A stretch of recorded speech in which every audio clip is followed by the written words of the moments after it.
Trump கண்ணீர் வடித்து பார்த்துருக்கீங்களா?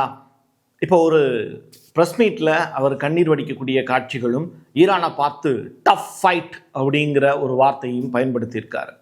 பக்ரைனில் பத்தி எரியக்கூடிய ஒரு பெட்ரோல் பங்க், இதனால் ஏற்பட்டு இருக்கக்கூடிய பாதிப்புகள், டெல்லவிவ் மீது ஈரான் அனுப்பி இருக்கக்கூடிய க்ரூஸ் மிசைல் கொத்து குண்டுகள், இது ஏற்படுத்தி இருக்கக்கூடிய தாக்கம் ஈரானை மகிழ்ச்சி கடலில் ஆழ்த்தியிருக்கு, டெல்லவிவை வருத்தத்தில் ஆழ்த்தியிருக்கு. ஐஎன்எஸ் தரங்கினி, ஐஎன்எஸ் இசக், இந்தியா ஈரானுக்கு உதவலேன்னு யார் சொன்னா? நாங்கள் இருக்கோம் என்னுடைய நண்பர்களுக்கு அப்படின்னு இப்போது இந்தியா சைடில் இருந்து ஈரானுடைய கப்பலுக்கு பாதுகாப்பு கொடுத்துருக்காங்க. டீட்டெயில்டாக பேசுவோமா? ஆயிஷா கட்டாஃபி அப்படிங்கிற நபரை பற்றி நீங்கள் கேள்விப்பட்டிருக்கீங்களான்னு தெரியாது. அவங்க ஈரான் போர் பற்றி மிக முக்கியமான ஸ்டேட்மெண்ட்டை ரிலீஸ் பண்ணியிருக்காங்க. படித்தவங்களோடு நடக்கக்கூடிய போர் அப்படின்னு யார் சொன்னா? வாங்க பார்க்கலாம் உறவுகளை. இது Prasad signature. Prasad signature media broadcasting private limited. நீங்க நியூஸ் ரீடரா மாறணுமா? கண்டென்ட் கிரியேட்டரா உருவாகணுமா? சேட்டலைட் சேனல்ல ரிப்போர்ட்டரா வேலை பார்க்கணுமா? டாக்குமெண்ட்ரி மேக்கிங்ல இருந்து ஜேர்னலிசம் பற்றிய முழுமையான பயிற்சி பெற உங்களுக்கான அருமையான வாய்ப்பு. எங்களை தேடி வாங்க. ஆன்லைன் மற்றும் நேரடி பயிற்சி வகுப்புகளும் சர்டிபிகேட் கோர்ஸாவே கத்துத்தரும். மீடியா துறையில் 10 ஆண்டுகளுக்கு மேல அனுபவம் உள்ளவர்கள் பயிற்சி கொடுப்பார்கள். வாய்ஸ் ஓவர் தொடங்கி வாய்ஸ்லெஸ் பீப்புளுக்காக உங்களை சிறந்த ஜேர்னலிஸ்டா உருவாக்க வேண்டியது எங்களோட பொறுப்பு. ஸ்கூல்ஸ் அண்ட் காலேஜஸ்ல ஜூனியர் ஜேர்னலிஸ்ட்ங்கிற பேர்ல ஒர்க் ஷாப்பும் கண்டக்ட் பண்ணி கொடுக்கிறோம். மோட்டிவேஷனல் ஸ்பீக்கரா கடந்த 15 ஆண்டுகளா கல்வி நிறுவனங்களுக்கு நிகழ்ச்சிகளும் நடத்தி தரோம்.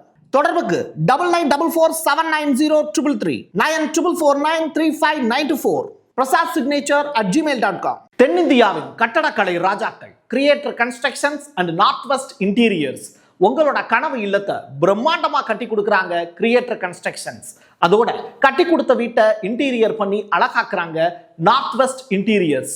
தொடர்புக்கு 7299079991. உங்களுடைய தொழில் சம்பந்தமான விளம்பரங்களை நமது சேனலில் ஒளிபரப்ப உங்களுக்கான அருமையான வாய்ப்பு. USS ஆப்ரஹாம் கப்பல், இந்த கப்பலை வச்சு தான் உலகத்தையே மிரட்டிக்கிட்டு இருந்தாங்க அமெரிக்கா.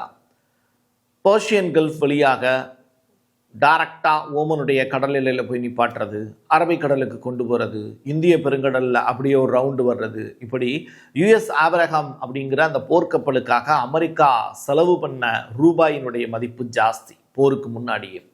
போருக்கு பிறகு ஒரு 4 அதிநவீன மிசைல்ஸ், ஈரானுடைய மிசைல்ஸ் USS ஆப்ரஹாமை தாக்குச்சு. அதற்கு பிறகு ஆப்ரஹாம் கப்பலுடைய செயல்பாடு கொஞ்ச நாள், கரெக்டாக 2 நாள் நிப்பாட்டி வச்சுருந்தாங்க. மறுபடியும் ஆப்ரஹாம் கப்பலை வச்சு ஈரானுக்கு எதிராக சில சம்பவங்களை செய்கிறதுக்கு அமெரிக்கா திட்டமிடும் போது இப்போது ஈரான் USS ஆப்ரஹாம் கப்பலை 2வது முறையாக தாக்கியிருக்காங்க. இதனால் ஏற்பட்டிருக்கக்கூடிய பாதிப்பை உணர்ந்து அந்த கப்பல் டாய்லெட்டை சரி பண்ணிட்டு அப்புறம் வந்து உன்னை கவனிச்சுக்கிறேன் அப்படின்னு 1000 கிலோமீட்டர் ஈரானை தாண்டி பயணித்து கொண்டிருக்கிறது அப்படிங்கிற செய்தி. திருப்பி அமெரிக்காவுக்கே போயிட்டுருக்கா அப்படிங்கிற தகவல் தெரியல. இந்தியா ஈரானுக்கு உதவு செய்கிறதுக்காக ஒரு 2 முக்கியமான கப்பலை அனுப்பிச்சிருக்காங்க. இலங்கைக்கு தான். இலங்கையில் தானே வந்து அந்த அமெரிக்காவினுடைய நீர்மூழ்கி கப்பலை வச்சு ஈரானுடைய கப்பலை தாக்குனாங்க. அதில் 87 மாலுமிகள் இறந்து போனாங்க, 32 பேர் உயிரோடு இருக்காங்க. அவங்களுக்கான சிகிச்சை இலங்கை அரசு கொடுத்துக்கிட்டு இருக்கு அப்படிங்கிறது ஒரு பக்கம். அவங்களை மீட்பதற்காக வந்திருக்கக்கூடிய கப்பல் இப்போ திரிகோணமலை அப்படிங்கிற அந்த பகுதியில் இலங்கையினுடைய பாதுகாப்பில் நிற்கிது. ஸோ அதில் ஏகப்பட்ட நபர்கள் இருக்காங்க அப்படிங்கிற செய்திகள் வெளியாகிருக்கு. அந்த மக்கள் எல்லாருக்குமே பாதுகாப்பு கொடுக்கக்கூடிய பொறுப்பை இலங்கை அரசை ஏற்றுக்குச்சு அப்படிங்கிறது. அப்போ இந்தியா என்ன பிரசாத் உதவி செஞ்சுருக்கு அப்படின்னு கேட்டால் 2 புதிய கப்பல்களை அனுப்பிச்சிருக்காங்க. ஒன்று INS தரங்கினி அப்படிங்கிற கப்பல், இது ஒரு பாய்மர பயிற்சி கப்பல். இது மீட்பு பணிக்கு சிறப்பாக செயல்படும் சொல்கிறாங்க. இன்னொன்று INS இசக் அப்படிங்கிற ஒரு கப்பல், இது ஒரு ஆய்வு கப்பல். கொச்சியிலிருந்து கிளம்பி இலங்கையை நோக்கி போயிட்டுருக்கு அப்படிங்கிற தகவல். ஒரு கப்பல் ஏற்கனவே உதவி செஞ்சுக்கிட்டு இருக்கு, இன்னொரு கப்பல் உதவி செய்ய போயிட்டுருக்கு. ஈரானுடைய ஃபாரின் மினிஸ்டரோட நம்முடைய ஜெய்சங்கர் பேசி இருக்கக்கூடிய விஷயத்தின் அடிப்படையில் தான் இந்த உதவிகள் கேட்டிருக்காங்க, அதனால் கொடுத்துருக்கோம். இப்போ ரஷ்யா கிட்ட ஈரான் உதவி கேட்கல, வடகொரியா கிட்ட ஈரான் உதவி கேட்கல, அதனால அவங்க எதுவும் செய்யலை. பட் இந்தியா கிட்ட உதவி கேட்குறாங்க அப்படிங்கும்போது நம்ம செஞ்சு கொடுக்குறோம். உதவி தேவைப்படும் போது கண்டிப்பாக செய்வதற்கு இந்திய அரசு தயாராக இருக்குங்கிற ஸ்டேட்மெண்ட்டை தான் ஈரானுக்கு அவங்க செய்தியாக சொல்லியிருக்காங்க. ஈரான் கிளஸ்டர் குண்டுகளை பயன்படுத்தியிருக்காங்க அப்படிங்கிற செய்தி. இது டெல்லவிவ் மீது பாயக்கூடிய காட்சிகளையும் படம் பிடிச்சு வச்சுருக்கோம். அதையும் நீங்கள் பார்த்துக்கிட்டு இருக்கீங்க. கொத்துக்குண்டுகள் அப்படின்னு சொல்லுவாங்க. டெல்லவிவ் நகரத்தையே முழுவதுமாக எரிப்பதற்கான வாய்ப்பு இருக்குங்கிறாங்க. அது தொடர்பான டேமேஜ் விஷுவல்ஸ் அப்படிங்கிறது இப்போது நெட்டில் ரிலீஸ் ஆகி பயங்கரமாக ஓடிக்கிட்டு இருக்கு. புதுப்படம் ரிலீஸ் ஆன மாதிரி. சவுதி அரேபியாவினுடைய ஃபாரின் மினிஸ்ட்ரியிலேருந்து ஒரு ப்ரெஸ் மீட்டுக்கு ஆர்கனைஸ் பண்ணியிருக்காங்க. இங்கே சவுதி அரேபியாவில் நடக்கக்கூடிய சம்பவங்களுக்கு முழு பொறுப்பேற்ப இஸ்ரேல் தான் ஏற்கணும். ஏன்னா அமெரிக்காவுக்கு தளங்கள் கொடுத்து அவங்களுக்கு தேவையான வசதிகளை செஞ்சு கொடுத்தோம் சவுதி அரேபியா. ஆனால் அது தப்போ அப்படின்னு நினைக்கக்கூடிய அளவிற்கு இன்றைக்கி ஈரானுடைய சம்பவங்கள் இருக்குது.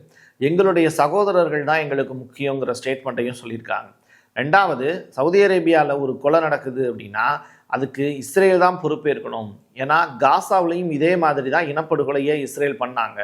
தொடர்ச்சியாக ஒட்டுமொத்த உலகத்திற்கும் பாதகமாக இஸ்ரேல் செய்யக்கூடிய செயல்கள் அமைஞ்சிருக்கு அப்படின்னு சவுதி அரேபியாவினுடைய ஃபாரின் மினிஸ்டர் விட்டு பொலந்து கட்டிட்டாரு ப்ரெஸ் மீட்டில். ட்ரம்ப் ஒரு பிரார்த்தனை கூட்டம் ஒன்று நடத்தியிருக்கார். அந்த பிரார்த்தனை கூட்டம் அமெரிக்கா முழுவதும் இருக்கக்கூடிய பாஸ்டர்ஸ் இருக்காங்கல்ல, பாதிரியார்கள், அவங்க எல்லாரையும் கூப்பிட்டு ஆவிகளே என் மீது இறக்கி வையுங்கள் அப்படின்னு சொல்லிட்டு அவர் தன்னுடைய உடல் முழுவதும் அப்படியே கை வைத்து அந்த பிரார்த்தனை செய்யக்கூடிய நபர்கள் அப்படியே ஆன்மாக்களை இறக்குற மாதிரியான ஒரு காட்சிகள் அரங்கேறி இருக்கு. அதையும் நீங்கள் பார்த்துட்டு தான் இருக்கீங்க. ஸோ தொடர்ச்சியாக ட்ரம்ப் அவர்கள் பயந்து போயிருக்காரு அப்படிங்கிறது இதன் மூலியமாக உறுதியாகுது. இன்னொரு புறம் ட்ரம்ப் ப்ரெஸ் மீட் ஒன்றில் பேசின காட்சிகளை பார்த்தேன். அதில் அவர் சொல்கிறாரு, நான் நினச்ச மாதிரி இல்லை, ஈரான் டஃப்பான ஒரு ஃபைட்டை கொடுத்துட்டு இருக்காங்க அப்படிங்கிற ஸ்டேட்மெண்ட்டை சொல்கிறாரு. இப்போ நாம் கடினமாக போராட வேண்டிய தேவையும் இருக்குது அப்படிங்கிற வார்த்தையையும் பயன்படுத்தியிருக்காரு. பேச்சுவார்த்தைக்கு கூப்பிடுறதுக்கான கால அவகாசம் கடந்துருச்சுன்னு எனக்கு தெரியும். இருந்தாலும் மறுபடியும் பேச்சுவார்த்தைக்கு வர்றாங்கன்னா பேச தயாராக இருக்கிறேன் அப்படிங்கிற ஸ்டேட்மெண்ட்டையும் கண்ணீர் வடித்து கொண்டே அவர் பேசியிருக்கக்கூடிய காட்சிகளும் சமூக ஊடகங்களில் வைரலாக சுற்றிக்கிட்டு இருக்கு. டெல்லவிவினுடைய பாதுகாப்பு கட்டட அமைச்சகம் இருக்குல்ல, அது இப்போ தகர்க்கப்பட்டிருக்கு அப்படிங்கிற செய்தி. இஸ்ரேலுடைய நகரங்களை பார்க்கும்போது கிட்டத்தட்ட காசா நகரங்களை பார்ப்பது போன்ற ஒரு தோற்றம் இருக்குது. காசா அப்படின்னு சொல்லிட்டு ஒரு ஃப்ரேம் வச்சுட்டு அதனுடைய கண்ணாடியை கொண்டு போய் இங்கே வச்சிங்கன்னா உங்கள் முன்னாடி தெரிகிறது இப்போ இருக்கக்கூடிய இஸ்ரேலாக தான் இருக்கும். ஏன்னா அந்த அளவுக்கு டேமேஜ் இஸ்ரேலில் நடந்திருக்கு. ட்ரம்ப் அவர்கள் இப்போது அமெரிக்காவில் உயர் பதவியில் இருக்கிறவங்களுக்கு சில மாற்றங்கள் செஞ்சு கொடுக்கறதுக்கு பிளான் பண்ணுறாரு. அதுவும் முக்கியமாக பாதுகாப்புத்துறையில் ரொம்ப பெரிய அளவில் கவனம் செலுத்துகிறாரு. அதில் உள்நாட்டு பாதுகாப்புத்துறை செயலர் பதவிக்கு கிறிஸ்டி நோயம் அப்படிங்கிறவரை ஏற்கனவே நியமனம் பண்ணியிருந்தார். இப்போ அவரை தூக்கிட்டு அமெரிக்காவினுடைய செனட்டர் மார்க் வெய்னி முல்லின் அப்படிங்கிற நபரை போஸ்டிங்கில் போட்டிருக்காரு. ஒரு ஆட்சி நடந்துக்கிட்டு இருக்கும்போது, போர் நடந்துக்கிட்டு இருக்கிற நேரத்தில் ஒருத்தரை மாற்றுறாங்க அப்படின்னா அவருடைய செயல்பாடுகள் சரியில்லை, அவர் எடுத்திருக்கக்கூடிய முயற்சிகள் தோல்வியில் போயிட்டுருக்குங்கிறது தான் அர்த்தம். அப்போது ட்ரம்பினுடைய முயற்சிகளும் தோல்வியில் தான் போயிட்டுருக்குங்கிறத இந்த செய்திகள் மூலிமா உறுதிப்படுத்த முடியுது. அபுதாபியில் இருக்கக்கூடிய சயீத் சர்வதேச விமான நிலையம் இது பெரிய அளவில் டேமேஜ் ஆகிருக்கு அப்படின்னு சொல்கிறாங்க. இருந்தாலும் 876 ட்ரோன்களையும் 175 பாலிஸ்டிக் மிசைல்களையும் 8 க்ரூஸ் கொத்துகுண்டுகளையும் தடுத்து நிப்பாட்டியிருக்கோம் எங்களுடைய ஏர் டிஃபென்ஸ் சிஸ்டம் மூலிமா அப்படின்னு ஒருபுறம் யுனைடெட் அரப் எமிரேட்ஸ் பெருமை பொங்க கூறிக்கொள்கிறது. அஜர்பைஜான் அப்படிங்கிற நாட்டின் மீதும் துருக்கி என்ற நாட்டின் மீதும் ஈரான் தாக்குதல் நடத்தியது அப்படின்னு வந்திருக்கக்கூடிய செய்தியில் உண்மை இல்லை அப்படின்னு ஈரான் இப்போ சொல்கிறாங்க. நாங்கள் எங்களுடைய நட்பு நாடுகளில் இருக்கக்கூடிய பொதுமக்கள் மீதோ இல்லை அங்கே இருக்கக்கூடிய பொதுவான ஒரு இடங்கள் மீதோ தாக்குதல் நடத்தலை. நாங்கள் அட்டாக் நடத்தியிருக்கிறது முழுமையாக அங்கே இருக்கக்கூடிய யுஎஸ் தளங்கள் மீது தான். அந்த வகையில் அஜர்பைஜான் நாடோ துருக்கிங்கிற நாடோ எங்களுடைய இலக்கு அல்ல அப்படிங்கிறத ஈரான் தெளிவுபடுத்தியிருக்காங்க. இன்னொரு புறம் இதற்கு அஜர்பைஜான் எதுவும் பதில் சொல்லலை. பட் துருக்கியினுடைய அதிபர் எர்டகன் அவர்கள் ஒரு விஷயத்தை சொல்லியிருக்காரு. இஸ்ரேல் விரிக்கக்கூடிய பொறியில் நாங்கள் நிச்சயமாக சிக்க மாட்டோம் அப்படிங்கிற வார்த்தையையும், எங்களுடைய சகோதரர்களுக்கு நாங்கள் துணையாக இருப்போம் அப்படிங்கிற வார்த்தையையும் ஈரானை மையப்படுத்தி பேசியிருக்கார். பஹ்ரைன் அப்படிங்கிற நாட்டில் ஒரு பெட்ரோலியம் கம்பெனி, மமீர் அப்படிங்கிறது தான் அந்த கம்பெனியினுடைய பெயர். அந்த பெட்ரோல் பங்க் முழுவதுமாக எரிந்து கொண்டு இருக்கக்கூடிய காட்சிகள் அரங்கேறுது. தொடர்ச்சியாக மிடில் ஈஸ்டில் இருக்கக்கூடிய அரபுலக நாடுகள் அமெரிக்காவினுடைய தளங்களை தங்களுடைய நாட்டில் நிறுவனதுனால அவங்க இப்போ பாதிப்புகளை சந்திச்சுக்கிட்டு இருக்காங்க அப்படின்னு ஈரான் தரப்புலேருந்து செய்தியாகவும் போகுது. அதே நேரத்தில் இப்போ அரபுலக நாடுகள் என்ன சொல்கிறாங்கன்னா, இஸ்ரேலுக்கு மட்டும்தான் நீங்கள் ஆயுதங்கள் கொடுத்து பாதுகாக்கிறீங்க, இஸ்ரேலை மட்டுமே பாதுகாப்பதற்காக எங்களுடைய தளங்களை இன்னைக்கு நீங்க பலி கொடுத்துக்கிட்டு இருக்கீங்க. எங்களுடைய நாடும் அமைதியற்ற நாடாக மாறிக்கொண்டிருக்கிறது. இதுக்கு காரணம் அமெரிக்காவினுடைய அரசு தான், இஸ்ரேலுடைய அரசு தான். தொடர்ச்சியாக இஸ்ரேலுங்கிற நாட்டை பாதுகாக்கிறதுக்கு அரபுலக நாடுகளை ஒட்டுமொத்தமாக காவு கொடுக்கணுமா அப்படிங்கிறது தொடர்பாக இப்போ அவங்க வருத்தப்பட்டு செய்திகளையும் பதிவு செஞ்சுக்கிட்டு இருக்காங்க. ஆயிஷா கடாஃபிங்கிற நபர் உங்களுக்கே தெரியும். லிபியாவினுடைய மிகச்சிறந்த தலைவர், அமெரிக்காவை பெரிய அளவில் எதிர்த்தவர், அமெரிக்காவினுடைய கொள்கைகளை எதிர்த்தவர், கடைசி மூச்சு இருக்கிற வரைக்கும் தன்னுடைய நாட்டு மக்களோட எளிமையாக பழகியவர், மிகச்சிறந்த சீர்திருத்தவாதி. லிபியாவை அடுத்த 100 ஆண்டுகளுக்கு எப்படி இருக்கணும் அப்படின்னு அழகாக கனவு கண்டவர். அந்த கனவை நனவாக்குறதுக்கு அமெரிக்காவோடு கொண்டு இருக்கக்கூடிய உறவை துண்டிச்சார். இதன் விளைவு கடாஃபியை கொண்டாங்க அமெரிக்கா. ஆனால் அவங்களுடைய மனைவி ஆயிஷா கடாஃபி இப்போ உயிரோடு தான் இருக்காங்க. அவங்க ஈரான் மக்களுக்கு வாழ்த்துக்கள் தெரிவித்து மிகவும் தைரியமான நடவடிக்கை அப்படிங்கிற வார்த்தையை பதிவு செஞ்சுருக்காங்க.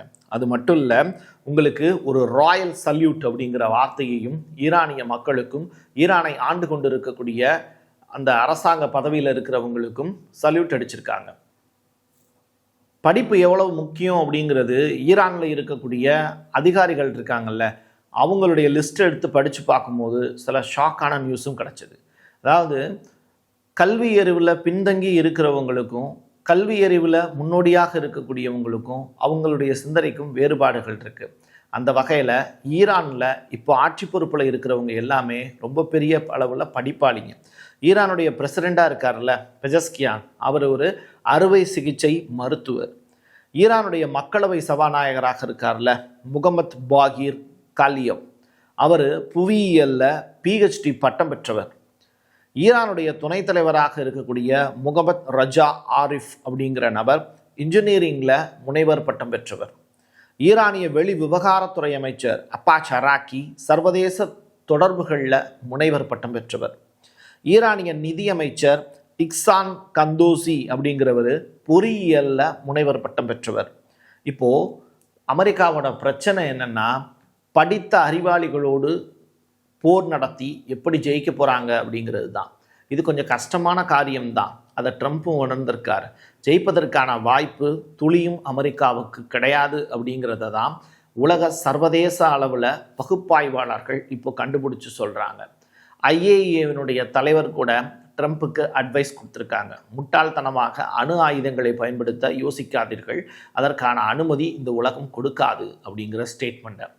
வெறுமனை கத்தியை கீழே போட்டு இல்லை சண்டைக்கு பயந்துருவாங்க அப்படின்னு நினைக்கக்கூடிய நாடுகளை மிரட்டி இவ்வளவு நாள் அடிமையாக வைத்திருந்த அமெரிக்க அரசு உண்மையான வீரனை இன்னைக்கு தான் பார்த்துருக்கு.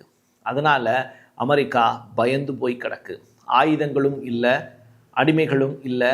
இப்போது சிறந்த வீரன் முன்னாடி அமெரிக்கா மண்டியிட வேண்டிய காலகட்டம் நெருங்கிருச்சு. ட்ரம்ப்பு எப்போ முட்டிக்கால் போட்டு சரணடைய போகிறாரு அப்படிங்கிறத பொறுத்திருந்து பார்க்கலாம். என் கையெழுத்து என் மக்களுக்கானது உறவுகளே. மீண்டும் ஒரு பதிவில் சந்திக்கலாம். நன்றி, வணக்கம். தென்னிந்தியாவின் கட்டடக்கலை ராஜாக்கள் creator constructions and north west interiors உங்களோட கனவு இல்லத்தை பிரம்மாண்டமா கட்டி கொடுக்குறாங்க கிரியேட்டர் கன்ஸ்ட்ரக்ஷன்ஸ். அதோட கட்டி கொடுத்த வீட்டை இன்டீரியர் பண்ணி அழகாக்குறாங்க நார்த் வெஸ்ட் இன்டீரியர்ஸ். தொடர்புக்கு 72907991. உங்களுடைய தொழில் சம்பந்தமான விளம்பரங்களை நமது சேனலில் ஒளிபரப்ப உங்களுக்கான அருமையான வாய்ப்பு.